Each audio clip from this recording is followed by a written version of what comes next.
అప్పట్లో గాంధీజీ మన నెల్లూరు జిల్లాకి వచ్చారని తెలుసా? మీలో ఎంతమందికి తెలుసు? తెలిస్తే కామెంట్ చేయండి. ఇంతకీ ఎక్కడో. అండ్ మోర్ ఓవర్ టాపిక్ లోకి వచ్చేస్తే మన నెల్లూరు జిల్లా ఇందుకూరుపేట మండలం పల్లిపాడు గ్రామం అనే ఒక విలేజ్ లో అప్పట్లో గాంధీ గారు ఇక్కడికి అయితే రావడం జరిగింది. ఇక్కడ ఒక చెట్టు నాటడం జరిగింది. దాంతోపాటు అప్పుడు రాటడం కూడా వడకడం జరిగింది అనమాట. దానికి ప్రతీకగా గుర్తులన్నీ కూడా ఇక్కడ స్మృతులుగా అయితే నిలిచిపోయాయి. ప్రతి అక్టోబర్ 2 అంటే గాంధీ జయంతి రోజు ఇక్కడికి చాలా మంది పిల్లలు, అంటే ఈ చుట్టుపక్కల పరిసర ప్రాంతాల్లో స్కూల్స్ ఏవైతే ఉన్నాయో ఆ స్కూల్ మొత్తం కూడా కదిలి ఇక్కడికి వచ్చి గాంధీ గారిని గుర్తు చేసుకుంటూ కల్చరల్ యాక్టివిటీస్, అంటే మనం చిన్నప్పుడు మన స్కూల్లో ఏవైతే పార్టిసిపేట్ చేసామో ఆ గేమ్స్ అన్ని, స్పోర్ట్స్ అన్ని, సో లైక్ ఆ విధంగా కొన్ని కల్చరల్ యాక్టివిటీస్ అయితే ఇక్కడ పార్టిసిపేట్ చేసి తర్వాత భోజనాలు కూడా పెడుతూ ఉంటారు. 13 ఎకరాల విస్తీర్ణంలో పోనాక కనకమ్మ గారు అప్పట్లో ఈ ల్యాండ్ అయితే విరాళంగా ఇవ్వడం జరిగింది. దాతగా నిలిచిపోయారు అనమాట.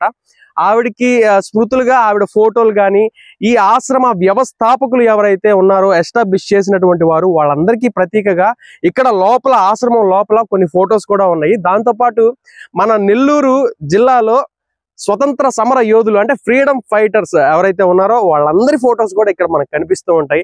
అండ్ పాపులర్లీ మనకు తెలిస్తే చాలా వరకు భగత్ సింగ్, లేకపోతే సుభాష్ చంద్రబోస్, అల్లూరి సీతారామరాజు, ఈ విధంగా చాలా మంది ఫ్రీడమ్ ఫైటర్స్, వాళ్ళల్లో హితవాదులు, మితవాదులు, అతివాదులు అని రకరకాలుగా ఉన్నారు కాబట్టి సో అందరి ఫొటోస్ మనకి పాపులర్లీ తెలుసు. బట్ మన నెల్లూరు స్వతంత్ర సమర యోధులు ఎవరు అనేది చాలా మందికి చాలా తక్కువ తెలుసు. కాబట్టి అలాంటి వాళ్ళని మీరు చూడాలి అనుకుంటే మన నెల్లూరు జిల్లా ఇందుకూరుపేట మండలం పల్లిపాడు గ్రామంలో ఉన్న ఈ ఆశ్రమంకి వచ్చేస్తే మొత్తం క్లారిటీగా క్లియర్గా మీకు సబ్జెక్ట్ అయితే తెలిసిపోతుంది.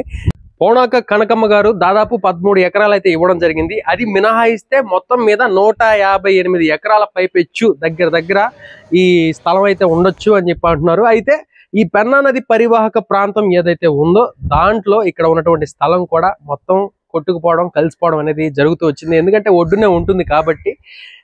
ఎనివే మొత్తానికి అక్టోబర్ 2 అదేవిధంగా అక్టోబర్ 31 అంటే ఆయన జయంతికి, దాంతోపాటు ఆయన వర్ధంతికి కూడా ఇక్కడ కొన్ని సాంస్కృతిక కార్యక్రమాలు అయితే చేస్తూ ఉంటారు. బట్ అక్టోబర్ 2 ఆయన జయంతికి వచ్చినటువంటి క్రౌడ్ అక్టోబర్ 31 అయితే అంతగా రారు.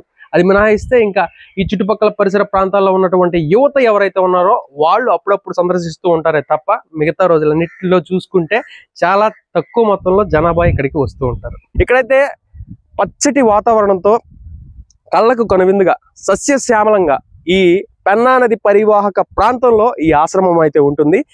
ఈ ఆశ్రమానికి పినాకిని గాంధీజీ ఆశ్రమం అనే పేరు రావడానికి గల కారణం కూడా ఈ పెన్నా నది. ఎందుకంటే పెన్నా నదికి గల మరో పేరే పినాకిని. దానికి ప్రతీకగా ఈ పేరు అయితే పెట్టడం జరిగింది. కేవలం అక్టోబర్ 2 మాత్రమే ఇక్కడ ఎంతో అంగరంగ వైభవంగా ఇక్కడ ఈ కల్చరల్ యాక్టివిటీస్ అన్ని జరుగుతూ ఉంటాయి. నార్మల్ డేస్ లో అయితే చాలా అంటే పీస్ గా ఉంటుంది అనమాట. ఇక్కడ ఎవరు అసలు క్రౌడ్ అయితే అసలు జనసంచారం అనే మాటే ఉండదు.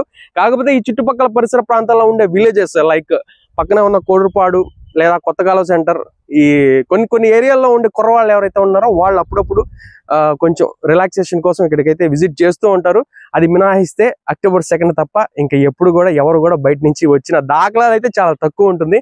ఎనివే మన నెల్లూరు జిల్లాలో ఉన్న వాళ్ళు ఎవరైతే ఉన్నారో మన నెల్లూరు జిల్లా అనే పేరుకు ప్రతీకగా కొన్ని చరిత్రకి స్మృతులుగా కొన్ని వాస్తవికతకు దారితీసే కోణాలు ఏవైతే ఉంటాయో అప్పట్లో అని మనకి స్వతంత్రం తీసుకొచ్చినటువంటి వ్యక్తులకి ప్రతీకలుగా, అదేవిధంగా మన నెల్లూరు అనగానే ఒక జొన్నవాడ, ఒక నరసింహకొండ, ఒక మైపాడు, ఒక కొత్తకోడూరు బీచ్, లైక్ ఇలాంటివి నెల్లూరు అని చెప్పగానే మీకు బాగా గుర్తొచ్చే స్మృతులు ఏవైతే ఉంటాయో అలాంటి వాటిల్లో ఫ్రీడమ్ ఫైటర్స్ అంటే స్వతంత్ర సమర యోధులకి సంబంధించినటువంటి బెస్ట్ ఎలిమెంట్. కాబట్టి తప్పకుండా ఇప్పటి వరకు ఎవరైతే ఇక్కడికి రాలేదో వాళ్ళైతే మీరు మీ విలువైన సమయాన్ని కేటాయించి ఏదో ఒక రోజు సపరివార సకుటుంబ సమేతంగా కానీ లేదా మీ ఫ్రెండ్స్తో కానీ ఇక్కడికైతే వచ్చి మొత్తం హ్యాపీగా ఎంచక్క సరదాగా విజిట్ చేసి ఎంజాయ్ చేయండి. Anyway for more updates please subscribe Dinesh ultimate creations. Thank you, love you, by by.